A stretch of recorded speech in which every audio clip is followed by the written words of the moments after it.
So one thing I've noticed in Dragon's Dogma 2 so far is that I am addicted to trying to upgrade my weapons and armor for each vocation, not only for myself, but for my main pawn as well. And the downside to that addiction is that it costs a lot of in-game money. So today I'm going to be sharing a few quick tips and tricks on how you can make super fast money in Dragon's Dogma 2. Now, the main way that I'm going to cover is a specific strategy. It is a proper money farm, and I won't lie, it is very boring, but it will net you around 400,000 gold per hour. Now, not everyone wants to play that way, so before we get to that, I'm just going to cover some very basic tips that don't require you to like full on farm and stop actually playing the game, if that makes sense. So yeah, I've got some more general tips and tricks in here as well for those who just want to earn money while actually playing the game. But if you don't really care about that and you just want the actual money farm, I will leave timestamps below so you can skip ahead to that section. Now, the first thing that is worth mentioning is that you should play the Mystic Spearhand until level 4, at which point you get an augment called Opulence. This will just give you a slight boost each time you get a coin purse, and so obviously that is a very easy way to get more coins without really having to do anything at all.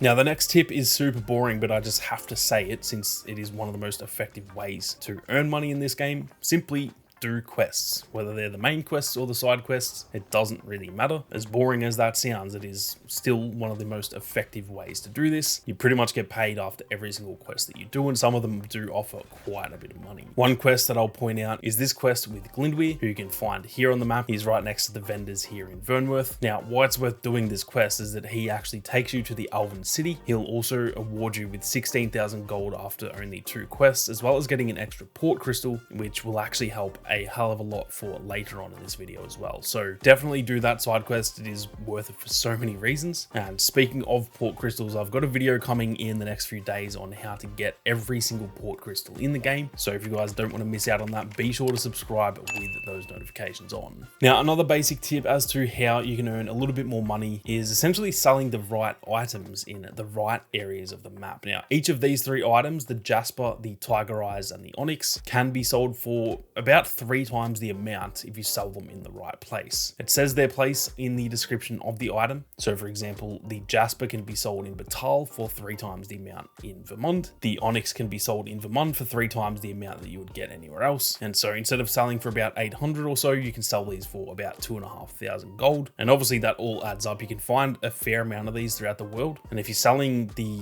Jasper and the Tiger Eyes in Vermont, for example, you are literally losing thousands and thousands of dollars. So be sure to keep them until you are in the right locations before selling any of these items. Now, there are 2 more of the more basic and boring tips before we get into the actual strategy that I was talking about. Firstly, this is simply just battling any monster that you see throughout the world and being sure to loot them and sell their items. Now, it's worth saving some of those items that you get from monsters. They are a little bit more rare and a lot of them are used for upgrading weapons. So I would keep a few, but once you've got like 5 of each, for example, you can actually make a hell of a lot of money from selling those items as well. And it is worth checking your pawn's inventory because sometimes they will pick them up as well. So you might even find a few extra goodies when you're looking through your pawn's inventory. Lastly, this tip is to do with Batal specifically. This region of the map has a lot of goblins and human characters, and unlike most other enemy types in the game who will often drop, for example, meat or stuff like that, the goblins and the humans will often just drop a lot of money. Sometimes they will drop up to about 800 gold, and obviously when you come across one, you're coming across multiple at once. If you were to kill 5 enemies and they all drop 800 gold, that is 4,000 gold you're getting just from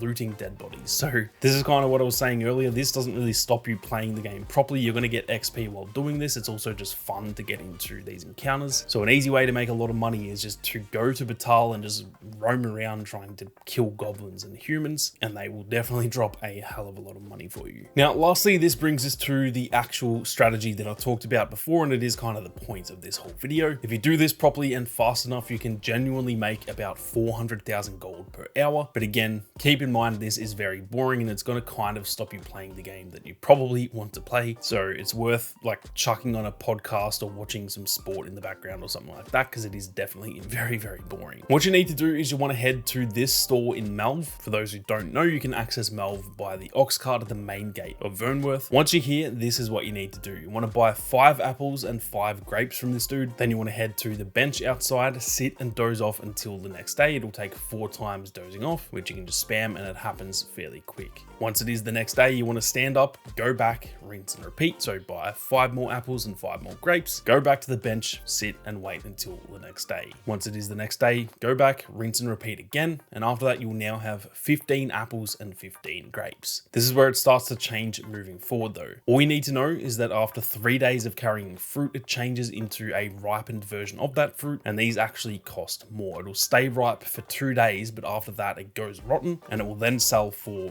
way less. The good thing is though that any food you put in storage, it will preserve that food. So if you get the fruit ripened and then store it across at this inn here, it'll stay that way essentially forever. So after you've got 15 of each, which would take 3 days, sit and sleep again. The next day, buy 5 more of each fruit again, but then you'll notice in your items that 5 of each are now ripened. That's fine, leave them for a day and go and sit, doze off and repeat that process again. The next day, stand up, buy 5 more of each, but now you want to go and deposit the ripe ones into storage across at that inn that I just mentioned, and this will preserve them. Now, once you've done that, that is really all you need to know, and you just want to repeat those last 2 steps. So exit the inn, sit and wait until the next day, go back, buy 5 more of each, sit and wait until the next day again, buy 5 more, then deposit the 10 that are ripened, sit and wait and do that on repeat. Now you can only store 99 of any item, so once you get to about 99 of the apples and grapes, which should take roughly 10 minutes, give or take, depending on how quick you're doing it, all you need to do then is just go and sell them. And there's only 2 ways that I know of doing this, as not every vendor buys them for their full price. Now, before we go to where to sell them, it is important to note, do not carry them on you until you're going to sell them. If you travel with them or you're waiting with these in your inventory, they will go rotten. Now, if you're in the early game and you don't have access to the port crystals yet, the easiest option is in the checkpoint rest town. From Malv, head back to Vernworth from the ox cart and head up to the west ox cart and travel to the checkpoint rest town. Now, you'll need to find this beastron with the rucksack on. If he's not standing in this spot, you just want to head over to this bench at the right, wait a day, and then he will come back. Once he's here, run up to the inn, access your storage, take all 99 apples and 99 grapes, and go sell them to the beastron. It'll net you about 70,000 gold. Now, that is the early game way of doing this. There is an alternative to this if you are in the sort of mid to late game. Essentially, you just need to have gotten to Batal and gotten that port crystal from Brandt that you get through the story. So you want to use that port crystal, you want to put it somewhere near this inn that is sort of in the center of Back Batal. This inn will obviously allow you to access your storage, and then you can run across to this guy and sell them the same way that I just mentioned. Once again, that will net you 70,000 gold.